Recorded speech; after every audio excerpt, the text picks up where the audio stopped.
Assalamualaikum warahmatullahi wabarakatuh. Selamat pagi, salam sejahtera untuk kita semua.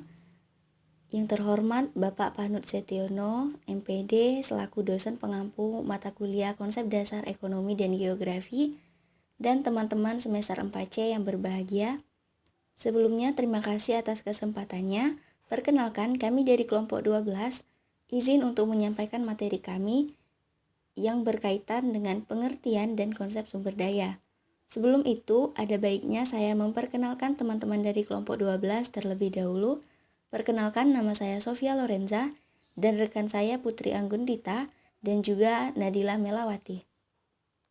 Pengertian sumber daya. Sumber daya dapat diartikan secara luas sebagai sumber kekuatan atau energi yang dapat digunakan untuk menggerakkan sesuatu mekanisme atau kegiatan tertentu, yang mana kegiatan ini dilakukan untuk menghasilkan sesuatu.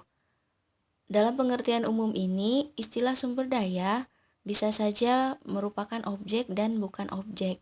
Misalnya, sungai dengan aliran air yang besar merupakan sumber daya yang sangat berharga untuk keperluan irigasi dan pembangkit listrik. Keahlian dan keterampilan manusia juga termasuk ke dalam sumber daya. Selain itu, kekayaan budaya yang dimiliki oleh masyarakat juga termasuk ke dalam sumber daya.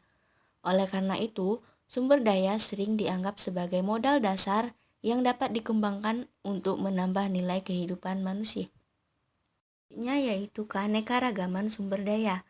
Keanekaragaman sumber daya terbagi menjadi 4. Yang pertama adalah sumber daya atmosfer, yang kedua adalah sumber daya hidrosfer, yang ketiga adalah sumber daya litosfer, dan yang keempat adalah sumber energi baru. Sumber daya atmosfer. Sumber daya ini berkaitan dengan keberadaan lapisan udara, terutama udara alami. Kebutuhan akan udara bersih semakin nyata dewasa ini, apalagi dengan adanya berbagai jenis industri yang berat dan kimia yang cenderung mencemari lingkungan. Awalnya, udara merupakan barang gratis di seluruh belahan bumi. Kualitas udara mulai terasa menurun dan memaksa orang untuk mengeluarkan uang demi mengurangi polusi udara dan mendapatkan udara yang bersih, sehat, dan hanya untuk menghirup udara segar. Udara bersih dibutuhkan tidak hanya bagi manusia, tetapi juga bagi hewan dan mikroorganisme yang ada di alam. Kehadiran udara mengontrol siklus air dari ruang angkasa ke lapisan tanah hingga dapat digunakan oleh seluruh makhluk hidup. Selanjutnya yaitu sumber daya hidrosfer. Sumber daya ini meliputi sumber daya air yang ada di bumi. Seperti halnya udara, air juga merupakan sumber daya yang sangat penting bagi kehidupan manusia, hewan, dan makhluk hidup lainnya. Kemudian yang ketiga adalah sumber daya litosfer.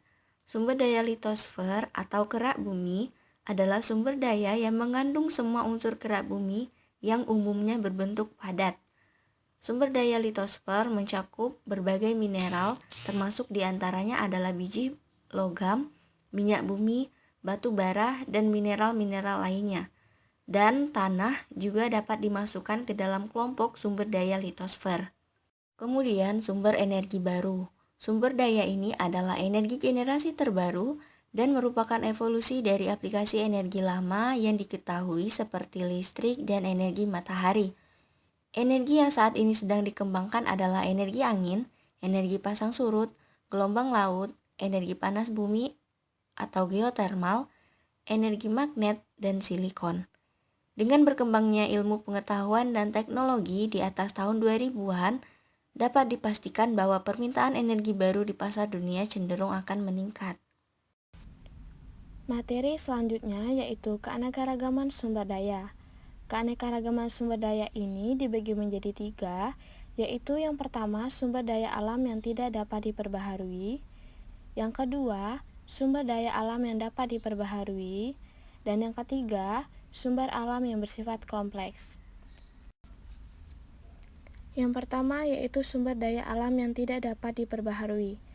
Jenis sumber daya alam ini dicirikan oleh ketersediaan fisik dalam jumlah tetap yang tidak dapat diperbaharui atau direplikasi oleh teknologi manusia. Ini merupakan proses alami selama ribuan tahun sebelum sumber daya ini tersedia. Logam, batu bara, minyak bumi, dan batu termasuk dalam kategori ini.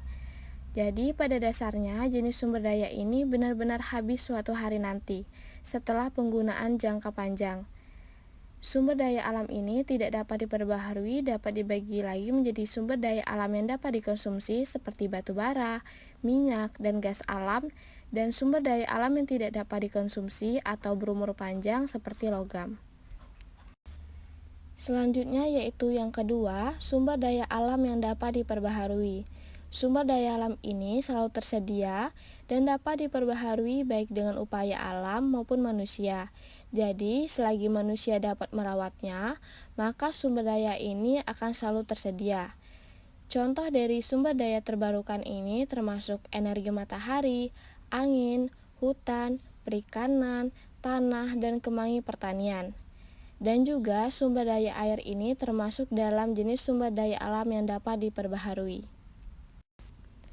Dan yang ketiga yaitu sumber daya alam yang bersifat kompleks. Jenis sumber daya ini meliputi sumber daya pertanian, hutan, satwa liar, padang rumput, perikanan, peternakan, dan sumber daya hayati lainnya. Jenis sumber daya ini memiliki sifat yang mirip dengan sumber daya terbarukan, karena dukungan manusia melalui pemeliharaan dan pengembangan. Pada titik tertentu, sumber daya alam tersebut dapat dikategorikan sebagai sumber daya alam yang tidak dapat diperbaharui, yaitu seperti penangkapan ikan yang berlebihan menyebabkan kepunahan. Materi selanjutnya adalah masalah sumber daya. Ada 4 bentuk masalah sumber daya, yaitu yang pertama, kependudukan lingkungan, yang kedua, tanah dan produktivitas manusia, yang ketiga, kualitas lingkungan, dan yang keempat, penyebaran sumber daya. Baiklah, selanjutnya kita akan membahas tentang keempat macam masalah sumber daya tadi. Yang pertama yaitu kependudukan lingkungan. Kekurangan sumber daya yang berkembang saat ini berkaitan erat dengan pertumbuhan penduduk dan pola distribusinya. Dengan ketidakseimbangan antara jumlah sumber daya yang tersedia dan ketahanan lingkungan, hal ini menghabiskan sejumlah besar sumber daya yang ada, dan implementasinya menggunakan metode pengelolaan yang berbeda. Hal itu juga dapat mengakibatkan kerusakan lingkungan yang cepat. Misalnya, seperti menggali pasir untuk bahan bangunan yang merupakan kehidupan penduduk di sepanjang sungai. Secara tidak sengaja, hal itu dapat menyebabkan kerusakan besar pada hilir sungai, apalagi jika terjadinya banjir. Yang kedua yaitu tanah dan produktivitas manusia. Tanah secara genetik terbentuk dari matriks batuan dengan kandungan mineral yang berbeda-beda, baik secara kuantitas maupun kualitas unsur hara yang terkandung di dalamnya. Selain itu, berbagai faktor pembentuk tanah yang terkandung di dalamnya dapat mempengaruhi produktivitas lahan. Lebih tegasnya lagi bahwa produktivitas tanah juga tergantung pada kesuburan tanah. Seperti halnya dengan tanah, kualitas sumber daya manusia itu bervariasi. Perbedaan ini disebabkan oleh ketidakseimbangan antara jumlah penduduk dan kesempatan untuk mengenyam pendidikan yang tinggi. Misalnya seperti ada yang sukses, ada yang masih bekerja, ada yang pengangguran, dan lain-lainnya. Yang ketiga adalah kualitas lingkungan. Hingga saat ini, kualitas lingkungan hidup yang baik itu masih merupakan segala sesuatu hal yang perlu diperjuangkan pencapaiannya. Proses pembangunan yang ditandai oleh pemanfaatan sumber daya telah membawa dampak positif sekaligus dampak negatif. Dampak positifnya yaitu meningkatnya taraf hidup dan kesejahteraan umat manusia. Sedangkan dampak negatifnya adalah produksi dan konsumsi menimbulkan pencemaran lingkungan yang perlu ditangani. Pencemaran di sini mencakup pencemaran udara, pencemaran air, dan juga pencemaran tanah. Pencemaran udara itu seperti polusi, kemudian pencemaran air seperti limbah kimia yang mengalir di mana-mana, kemudian juga tanah itu seperti tanah yang tidak subur lagi karena terlalu banyak menggunakan pupuk. Yang keempat yaitu penyebaran sumber daya. Hamparan bumi di alam ini secara genetik terbentuk dan berkembang oleh berbagai faktor yang berbeda-beda sifatnya. Dengan demikian, akan terdapat beragam daerah atau lokasi dengan karakteristik yang berlainan. Oleh karena itu, keberadaan sumber daya baik ragam maupun potensinya akan berbeda-beda antara satu daerah dengan daerah lainnya. Misalnya, daerah A mempunyai kemungkinan sumber daya tertentu yang diketahui secara ekonomis layak untuk dikembangkan, tetapi lokasi atau kedudukannya itu berada pada wilayah yang sangat terpencil, hingga untuk mengambilnya atau pemasarannya akan dianggap susah. Hal itu merupakan salah satu masalah. Kemudian, di lain sisi, daerah B itu berada di daerah yang tidak terpencil atau di dekat kota. Dia memiliki potensi, tetapi potensi tersebut relatif sedikit. Hal itu juga merupakan masalah dalam sumber daya.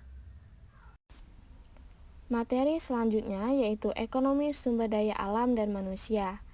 Ekonomi sumber daya manusia yaitu sebagai satu cabang ilmu ekonomi yang khusus menerapkan teori ekonomi dalam pemanfaatan sumber daya manusia, baik berkenaan aspek penyediaan tenaga kerja, permintaan tenaga kerja, serta pasar kerja, sehingga dimungkinkan disusun perencanaan tenaga kerja dalam rangka menghasilkan barang-barang dan jasa-jasa yang dibutuhkan masyarakat secara optimal. Sedangkan ekonomi sumber daya alam pada dasarnya merupakan satu cabang dari ilmu ekonomi yang khusus menerapkan teori ekonomi, terutama ekonomi mikro, dalam rangka pemanfaatan sumber daya alam yang terbatas untuk digunakan seoptimal mungkin dalam rangka memenuhi berbagai kebutuhan manusia, baik waktu sekarang maupun di waktu yang akan datang. Itulah tadi penyampaian dari kami tentang pengertian dan konsep sumber daya. Terima kasih atas waktu dan perhatian teman-teman sekalian. Apabila ada yang ingin ditanyakan, silakan mengirimkan pertanyaan di kolom chat pada Google Classroom. Saya akhiri, wabillahi taufiq wal hidayah. Wassalamualaikum warahmatullahi wabarakatuh.